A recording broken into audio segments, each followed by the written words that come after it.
Hello everyone, very welcome to our channel online GS by Diwakar and this is Satyam Parmar. और आज अपना topic है जिसमें क्वेश्चंस पूछे गए थे जीआईएस यानी कि आपके भौगोलिक सूचना प्रणाली से जितने भी क्वेश्चंस पूछे गए हैं उन सभी को आज अपन लोग डिस्कस करेंगे। जैसा कि आप लोग को पता है, यहाँ पे अपन लोग जो ज्योग्राफी के क्वेश्चन डिस्कस कर रहे हैं वो टॉपिक वाइज चल रहे हैं और इसी को आगे बढ़ाएंगे। यहाँ से क्वेश्चन ज़्यादा पूछे गए हैं तो आपका ये सेशन 1 से 2 या 3 सेशन में ये कंप्लीट होगा, तो आपका 2 से 3 दिन यही चलने वाला है। ठीक है, चलिए आज का अपना पहला क्वेश्चन देखते हैं। यहाँ पे पहला क्वेश्चन दिया गया है कि निम्नलिखित में से कौन सा मानचित्र प्रक्षेप को अंडाकार होमोलोग्राफिक प्रक्षेप भी कहा जाता है। ऑप्शंस यहाँ पे दिए गए हैं मर्केटर प्रक्षेप, बोन प्रक्षेप, मालबीट प्रक्षेप एवं सिनसोइडल प्रक्षेप। तो यहाँ पे कौन सा आंसर सही होगा जो कि अंडाकार होमोलोग्राफिक होता है। यहाँ पे जो आपका ऑप्शन करेक्ट होगा वो मालबीट प्रक्षेप हो जाएगा। ये कैसी आकृति का होता है, ये अंडाकार होता है। ठीक है, सी ऑप्शन इसका सही हो जाएगा। अभी देख लीजिए इसकी व्याख्या। यहाँ पे इसकी व्याख्या दी गई है। ये जो मालबीट प्रक्षेप है इसी को अंडाकार होमोलोग्राफिक प्रक्षेप भी कहा जाता है। और ये जो प्रक्षेप है इसका विकास जो हुआ था जर्मनी के मानचित्रकार थे मॉलबीट, ब्रेंडेड मॉलबीट, इनके नाम पर इनका नामकरण हुआ है। जैसा कि मर्केटर है तो मर्केटर के नाम पर ही इसको जाना जाता है, ऐसे ही मॉलबीट है तो इनके नाम पर मॉलबीट को जाना जाता है। इसे बेबीनेट का बेबीनेट का समक्षेत्र प्रक्षेप भी कहा जाता है। कभी कभी इस तरीके से आप लोगों से क्वेश्चन पूछ लिया जाता है, जो आपके जैसे पीएचडी एंट्रेंस एग्ज़ाम हुआ या फिर आपके सीयूईटी के एग्ज़ाम हुए, वहाँ पे इस तरीके के क्वेश्चन ज़्यादा पूछे जाते हैं। ठीक है, इसे अंडाकार या फिर रुढ़ प्रक्षेप के वर्ग में सम्मिलित किया जाता है। यह एक समक्षेत्र प्रक्षेप है जिस पर समूचे ग्लोब को भली भांति प्रदर्शित किया जाता है। ठीक है, चलिए नेक्स्ट क्वेश्चन देखिए। यहाँ पे अपना नेक्स्ट है यहाँ पे सूची 1 में सूची 2 और एक बिम्मीय दी गई है, इनकी बिमाएँ दी गई हैं और किसकी एक बिमा होती है किसकी दो बिमा होती है अपन लोगों को यहाँ पे लगाना है। एक बिम्मीय, द्विबिमीय, त्रिबिमीय एवं बिमा रहित। यहाँ पे दिया गया है बिंदु, पिरामिड, वृत्त आरेख एवं गोलीय आरेख। तो जो एक बिम्मीय होता है इसको आप लोग समझें तो ये आपका पिरामिड हो जाएगा। पिरामिड आरेख जो होता है वो एक बिम्मीय होता है। द्विबिमीय आपका वृत्त आरेख आ जाएगा, जिसकी बिमाएँ कितनी होती हैं, 2 होती हैं। त्रिबिमीय में आपका गोलीय आएगा, यानी कि गोला जो होता है आप लोगों का वो त्रिबिमीय होता है। बिमा रहित आपकी बिंदु विधि हो जाएगी। तो यहाँ पे 2 3 4 1 ऑप्शन सही हो जाएगा। इसको यहाँ पे देख लेते हैं, 2 3 4 1 ये आपका डी ऑप्शन करेक्ट है। ठीक है, चलिए आगे बढ़ेंगे। ये देख लीजिए आप लोग, एक बिमीय जो होगा वो पिरामिड आरेख हो जाएगा, द्विबिमीय यहाँ पे वृत्तारेख हो जाएगा, त्रिबिमीय गोलीय आरेख हो जाएगा और बिमा रहित यहाँ पे बिंदु विधि हो जाएगी। चलिए आगे बढ़िए। भूगोल में नोमोथेटिक अप्रोच निम्नलिखित में से किस अध्ययन पर बल देता है। अनुभवजन्य अध्ययन पर, आगमनात्मक अध्ययन पर, विधि निर्माण संबंधी अध्ययन पर या फिर भावमूलक अध्ययन पर। तो यहाँ पे आंसर कीजिए आप लोग, इसका कौन सा आंसर सही होगा। तो देखिए जो नोमोथेटिक अप्रोच की बात कर रहा है, ये भूगोल में जो अपनाई जाती है कौन से वाले अध्ययन में इसका जोर होता है, तो ये आपका विधि निर्माण संबंधी अध्ययन में इसका जोर दिया जाता है। सी ऑप्शन यहाँ पे आपका करेक्ट हो जाएगा। ठीक है, चलिए आगे बढ़िए, इसकी व्याख्या देख लीजिए। नोमोथेटिक अप्रोच है इस विधि के निर्माण के अध्ययन पर बल देता है। इसका प्रयोग जो होता है भूगोल में व्यक्तिगत एवं मनोवैज्ञानिक अनुसंधान के लिए किया जाता है। जो नोमोथेटिक अप्रोच है इसका अध्ययन जो किया जाता है भूगोल में किसके लिए किया जाता है, एक तो खुद के लिए कर सकते हैं यानी कि व्यक्तिगत कर सकते हैं, दूसरा यहाँ पे मनोवैज्ञानिक अनुसंधान के लिए भी इसका प्रयोग आप लोग कर सकते हैं। एक व्यक्ति को अपनी स्वयं की विशिष्टता के बजाय सिद्धांत एवं मानदंडों के संबंध में समझा जाता है। ठीक है, चलिए आगे बढ़िए। हीदर ग्राफ संबंध को प्रदर्शित करता है तापमान और वायुदाब के बीच को, तापमान और आपेक्षिक आर्द्रता के बीच को, तापमान और वर्षा के बीच की, या फिर आर्द्र बल्ब और तापमान एवं वर्षा के बीच की। तो जो हीदर ग्राफ है ये प्रदर्शित करता है, आंसर कीजिए आप लोग, तापमान और ये वर्षा के बीच को ये प्रदर्शित करता है संबंधों को। सी ऑप्शन आप लोगों का करेक्ट हो जाना चाहिए। यहाँ पे व्याख्या देख लीजिए। हीदर ग्राफ क्या है, एक विशेष ग्राफ का क्लाइमोग्राफ है जिसमें औसत मासिक तापमान होता है और औसत मासिक वर्षा होती है। इनके मूल्यों को समझा जाता है उनकी कोटियों एवं भुजाओं, जो भुजाएं होती हैं यानी कि इनकी लाइंस जो होती हैं, इनके रूप में अंकित किया जाता है। किसी स्थान का हीदरग्राफ बनाने की जो विधि होती है वही क्या होती है, क्लाइमोग्राफ बनाने की ही विधि होती है। अंतर इसमें क्या होता है कि हीदरग्राफ में औसत मासिक तापमान एवं औसत मासिक वर्षा के आंकड़ों का प्रयोग किया जाता है। सबसे पहले जो इसका प्रयोग किया गया था वो ग्रिफिथ टेलर के द्वारा किया गया था। जलवायु आलेख का प्रयोग इसमें किया गया था, यानी कि जो आपका क्लाइमोग्राफ है इसका सबसे पहले प्रयोग किसने किया था, ग्रिफिथ टेलर के द्वारा किया गया था। आगे बढ़िए। नेक्स्ट क्वेश्चन है यहाँ पे आपका, कार्टोग्राम है मानचित्र पर मौसम घटकों का प्रतिनिधित्व, मानचित्र पर सांख्यिकी डेटा का प्रतिनिधित्व, मानचित्र पर भौतिक विशेषताओं का प्रतिनिधित्व या फिर मानचित्र पर सांस्कृतिक घटकों का प्रतिनिधित्व। तो जो कार्टोग्राम होता है वो क्या होता है, कार्टोग्राम होता है मानचित्र पर जो सांख्यिकी डेटा होते हैं उनको वहाँ पे दर्शाया जाता है। बी ऑप्शन आप लोगों का करेक्ट होना चाहिए। चलिए आगे बढ़ते हैं।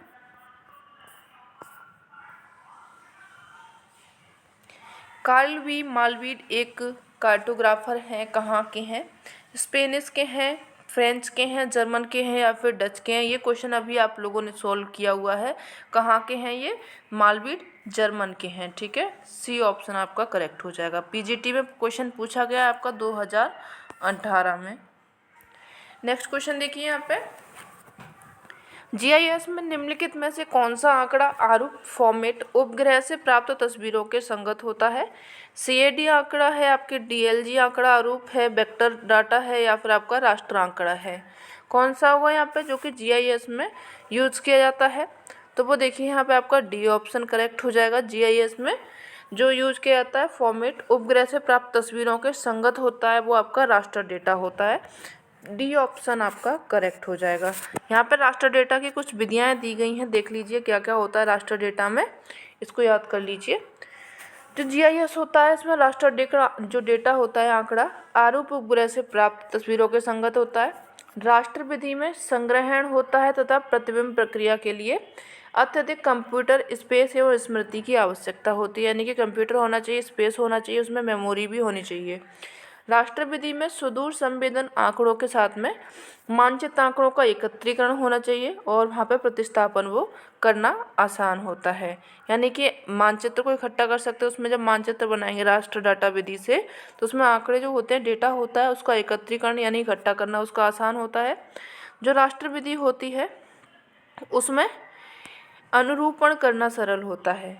क्यों, क्योंकि जो धरातली इकाई होती है एक ही आकार तथा आकृति की यहाँ पे दिखाई देती है। आगे बढ़िए। नेक्स्ट देखिए यहाँ पे, निम्नलिखित में से कौन सी विशेषता सैटेलाइट रिमोट सेंसिंग डाटा में समस्या पैदा करती है। भू आवरण है, बादल आवरण है या फिर जल आवरण या फिर आपका वनस्पति आवरण। जो रिमोट सेंसिंग में प्रॉब्लम पैदा कर रही है वो कौन सी हो जाएगी, आंसर कीजिए आप लोग क्या होगा यहाँ पे। तो देखिए जब बादल छा जाते हैं ना तो तब क्या होता है, जो रिमोट सेंसिंग होती है वो अपना काम करना बंद कर देता है। बी ऑप्शन आप लोगों का करेक्ट हो जाएगा। व्याख्या देख लीजिए। सैटेलाइट क्या है, रिमोट सेंसिंग डाटा के माध्यम से छाया क्षेत्रों का संग्रह किया जाता है, यानी उनको इकट्ठा किया जाता है, जिसके माध्यम से वनस्पतियों का अध्ययन किया जाता है, उनके रंगों का अध्ययन किया जाता है और इसी के माध्यम से भू आवरण, जल आवरण, वनस्पति आवरण, इन सभी का छाया चित्र यानी कि इनका जो फोटोग्राफ होता है वो अंकित किया जाता है। सैटेलाइट रिमोट सेंसिंग डाटा संग्रह में बादल आवरण समस्या पैदा करती है, जिसके कारण चित्र की स्पष्टता यहाँ पे दिखाई नहीं देती, क्लियरिटी नहीं होती। जब बादल छा जाते हैं तो क्या हो जाता है, ब्लर ब्लर हो जाता है, काले काले बादल जब होंगे तो जो आपका रिमोट सेंसिंग है वो कार्य करना बहुत कम कर देता है। आगे बढ़िए। नेक्स्ट है यहाँ पे आपका भूमध्य रेखा व कटिबंधों पर समान लंबाई रखने वाले सही आकार प्रक्षेप को चिन्हित करना है। यहाँ पे पॉलीकॉनिक प्रक्षेप, मर्केटर प्रक्षेप, अंतर्राष्ट्रीय प्रक्षेप या फिर आपका मॉलवीड प्रक्षेप। आंसर कीजिए क्या हो जाएगा। तो ये भूमध्य रेखा एवं कटिबंधों पर समान लंबाई रखने वाले की पूछा गया है, तो यहाँ पे आपका मर्केटर प्रक्षेप की बात हो जाएगी। ये आपका समकोण पर काटता है मर्केटर प्रक्षेप, ठीक है, इस तरीके से काटा जाता है ये।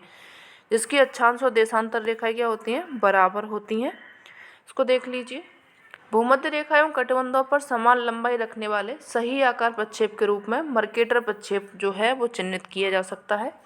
मर्केटर प्रक्षेप एक शुद्ध दिशा प्रक्षेप है, अतः इस प्रक्षेप का प्रयोग नौ संचालन में किया जाता है। इसके अतिरिक्त पवनों की दिशा एवं महासागरीय जलधाराओं को प्रदर्शित करने के लिए भी इसका प्रयोग किया जाता है। ऐसी सीधी रेखा जो मर्केटर चार्ट पर दो स्थानों को मिलाती है उसे एक दिश नौपथ यानी कि रंब लाइन या फिर लॉक्सोड्रोम लाइन्स कहा जाता है। ठीक है, ये क्या करती है, सीधी रेखा होती है जो कि दो स्थानों को इस तरीके से मिलाती है, तो इसको क्या बोला जाता है, लॉक्सोड्रोम या फिर रंब लाइन इसको बोला जाता है। आगे बढ़िए। यहाँ पे क्वेश्चन दिया गया है कि यदि एक मानचित्र है जिसकी रचना प्रदर्शक भिन्न 1:5500 पर की जाती है और उसको छोटा करके यदि आधा किया जाए तो उसका प्रदर्शक भिन्न क्या होगा। क्या होगा यहाँ पे बताइए, अगर छोटा करके उसको आधा कर रहा है, ठीक है, अगर आधा करेगा तो उसके क्या होगी, जब अपन उसको छोटा करेंगे तो ये अपना जो भिन्न है हर है ये बढ़ जाएगा यानी कि 5500 इंटू इसमें 2 कर देंगे तो ये आपका 11,000 हो जाएगा, यानी कि बी ऑप्शन करेक्ट हो जाएगा। ठीक है, जब छोटा करेंगे तो इंटू करेंगे और अगर बड़ा करेंगे तो डिवाइड कर देते हैं। ठीक है, 2 से। चलिए आगे बढ़ेंगे।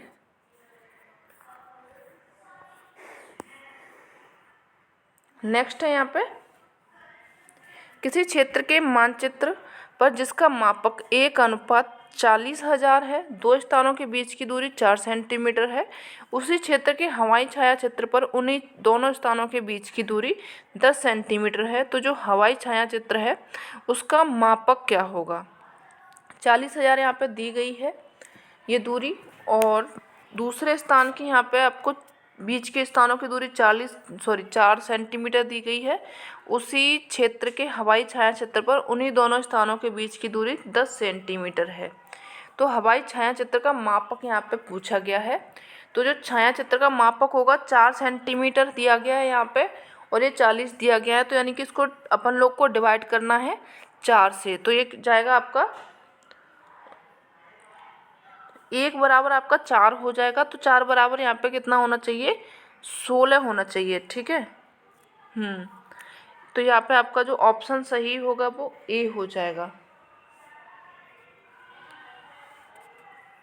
ए होना चाहिए ऑप्शन। हाँ, यहाँ पे ए होगा आपका ऑप्शन। ठीक है,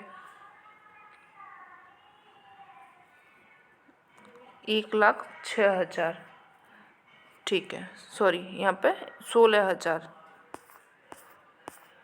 यहाँ पे आप लोगों को एक्सप्लेनेशन दी गई है कि मापक जो है 10 सेंटीमीटर यहाँ पे दिया गया है, तो हवाई छाया चित्र का मापक होगा 1:16,000 का होगा। 1:40,000 यहाँ पे दिया गया है, दोनों स्थानों के बीच की दूरी 4 सेंटीमीटर हो जाएगी, तो 4 बराबर कितना होगा, ये आपका 1,60,000 होना चाहिए, और यहाँ पे दूरी 10 सेंटीमीटर दी गई है तो इसको इससे डिवाइड कर देंगे तो यहाँ पे कितना आएगा आपका 16,000 हो जाएगा। चलिए आगे बढ़ेंगे। यदि एक मानचित्र प्रक्षेप पर रेखाजाल का निर्माण हेतु घटाई गई पृथ्वी का अर्धव्यास r है, तो जो गाल प्रक्षेप पर रेखाजाल की भूमध्य रेखा की लंबाई क्या होगी, 2πr, 4πrj, 2πr cos 45 degree या फिर 2πr tan 60 डिग्री। तो यहाँ पे छाया चित्र की होगी वो आपका 2πr cos 45 डिग्री यहाँ पे क्या हो जाएगा, रेखाजाल की भूमध्य रेखा पर लंबाई होगी। ठीक है, सी ऑप्शन। चलिए आगे बढ़िए। निम्नलिखित में से कौन सा मात्रात्मक वितरण मानचित्र नहीं है, पर्ण प्रतीकी मानचित्र या फिर आपका समान रेखा मानचित्र, बिंदु मानचित्र या फिर आपका वर्णमापी मानचित्र। जो आपका मात्रात्मक नहीं है वो कौन सा हो जाएगा, वर्ण प्रतीकी हो जाएगा, बाकी के सभी मात्रात्मक है यानी कि सभी में डेटा होता है, इसमें आपका डेटा नहीं होता है। ए ऑप्शन करेक्ट हो जाएगा। देख लीजिए यहाँ पर क्या क्या है। वर्ण प्रतीकी मानचित्र मात्रात्मक मानचित्र नहीं होता है, इसमें क्या होती है, डिज़ाइन होती है, कलर्स होते हैं यहाँ पे। इसके आधार पर मानचित्र को मोटे तौर पर 2 भागों में बांटा गया है, अमात्रात्मक वितरण एवं मात्रात्मक। अमात्रात्मक में कौन सा होता है, ये जो मानचित्र होता है इसका निर्माण नामिक मापक या फिर मापन के आंकड़ों का प्रतिकरण किया जाता है। यानी कि यहाँ पे क्या होता है, इंसान के अनुसार या फिर आपके कलर डिजाइन इनके अनुसार यहाँ पे मानचित्र बनाया जाता है। डेटा यहाँ पे नहीं दिखाई देता है। और जो आपका मात्रात्मक मानचित्र होता है, इसमें जैसे वर्षा कितनी हुई है प्रति वर्ष में, उसके सेंटीमीटर्स मापे जाएंगे। जनसंख्या कितनी है, कहाँ पे 5 लाख है, कहाँ पे 4 लाख है। ये क्या होता है, डेटा होता है जो कि फिक्स्ड होता है कि हाँ यहाँ पे एग्जैक्ट इतने हैं, एग्जैक्ट डेटा निकाल सकते हैं। प्रति हेक्टेयर उत्पादन है आंकड़ों का, ये जो मानचित्र है ये सभी क्या होता है, आपका मात्रात्मक होता है। चलिए आगे बढ़ते हैं।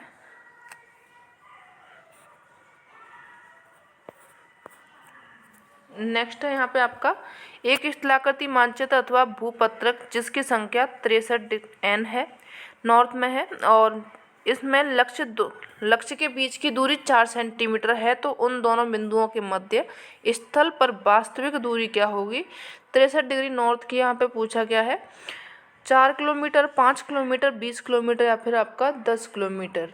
तो जो 63 नॉर्थ में पूछा गया है यहाँ पे आपका, इसका ऑप्शन जो होगा वो 10 किलोमीटर होगा। दोनों के बीच की दूरी कितनी हो जाएगी, 10 किलोमीटर होगी। सी ऑप्शन आपका, सॉरी यहाँ पे डी ऑप्शन करेक्ट हो जाएगा।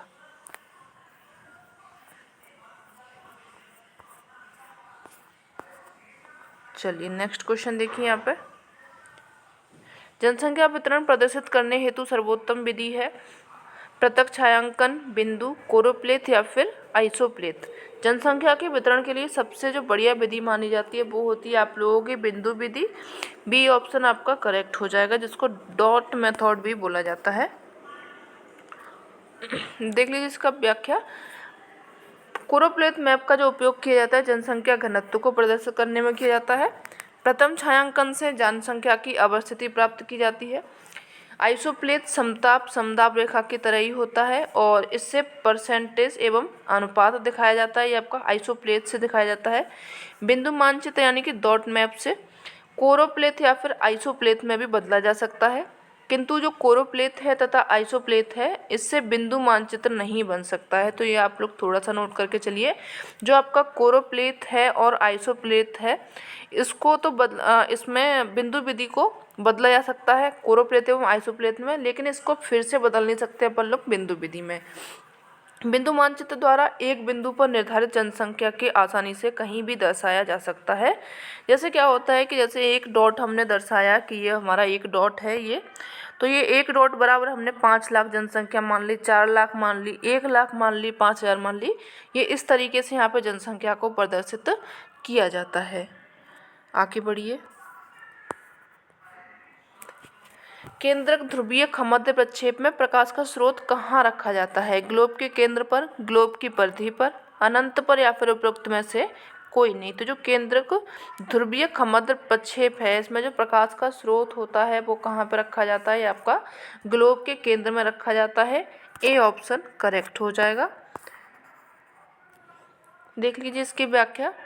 3 प्रकार के प्रक्षेप होते हैं, भूमध्य रेखीय खमध्य प्रक्षेप, ध्रुवीय खमध्य प्रक्षेप और तिर्यक खमध्य प्रक्षेप। ठीक है, चलिए आगे बढ़िए।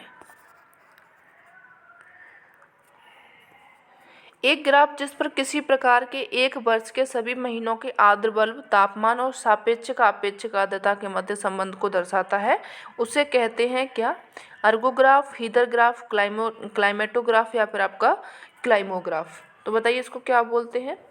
ये जो आर्द्र बल्ब होता है जिसमें तापमान और सापेक्षिक आर्द्रता के मध्य संबंध को दर्शाया जाता है उसको बोला जाता है क्या, क्लाइमोग्राफ इसको बोला जाता है। डी ऑप्शन आप लोगों का करेक्ट हो जाएगा। देखिए ज़्यादा डिटेल में हम इसलिए नहीं जाते हैं क्योंकि जो मेरे पास क्वेश्चन है वो करीब 14,000 के करीब में क्वेश्चन यहाँ पे उपलब्ध हैं। ये सभी टॉपिक वाइज हैं और मैं ये सोच रही थी कि आपका जो जून एग्ज़ाम होने वाला है यूजीसी नेट का, उससे पहले अगर आप ये सभी क्वेश्चंस कर जाते हैं तो आपका क्या होगा, पूरा सिलेबस अच्छे से कवर इसमें हो जाएगा। ठीक है, इसीलिए मैं ज़्यादा डिटेल में नहीं जाती हूँ। वह ग्राफ जिस पर किसी स्थान के एक वर्ष के सभी महीनों को आर्द्र बल्ब और तापमान, सापेक्षिक आर्द्रता इनके मध्य संबंधों को दर्शाया जाता है इसको क्या बोला जाता है, क्लाइमोग्राफ इसको बोला जाता है। और ये जो आरेख है इसको पहली बार गिफिट टेलर के द्वारा बनाया गया था और इस आरेख को देखकर किसी स्थान की जलवायु संबंधी सामान्य दशाओं की जानकारी प्राप्त की जा सकती है। हीदरग्राफ, ये क्या होता है, इसके अंतर्गत औसत मासिक तापमान एवं वर्षा के मूल्यों को क्रमशः कोटियों यानी कि ऑर्डिनेट्स व भुजा यानी कि एब्सिक्स में दिखाया जाता है। ठीक है, भुजा और कोटियों में किस में दिखाया जाता है, आपका हीदर ग्राफ में दिखाया जाता है, वो भी आपका औसत मासिक तापमान एवं वर्षा।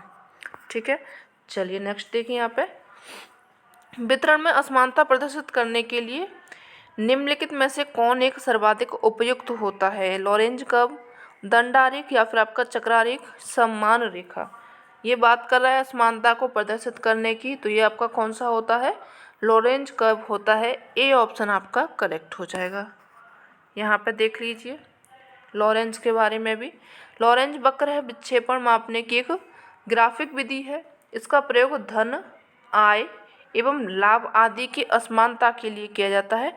यह एक संचयी प्रतिशत वक्र है। इसका जो सबसे पहले प्रयोग किया गया था 1905 में मैक्स ओ लॉरेंज के द्वारा किया गया था, इसलिए इसको क्या बोला जाता है, लॉरेंज वक्र कहा जाता है। ज़्यादातर इनके नाम पर ही इनके नाम रखे गए हैं, जैसे आप लोगों ने मर्केटर को देख लिया, मॉलवीट को देख लिया, लॉरेंज को देख लिया, इन्हीं के नाम पर इनके नामकरण हुआ है। ठीक है, तो ये हो गया आप लोगों का आज का सेशन, और ये सेशन कैसा लगा ज़रूर बताइएगा। अच्छा लगा हो तो अपने फ्रेंड्स को शेयर कीजिएगा। मिलते हैं नेक्स्ट सेशन में, तब तक के लिए धन्यवाद।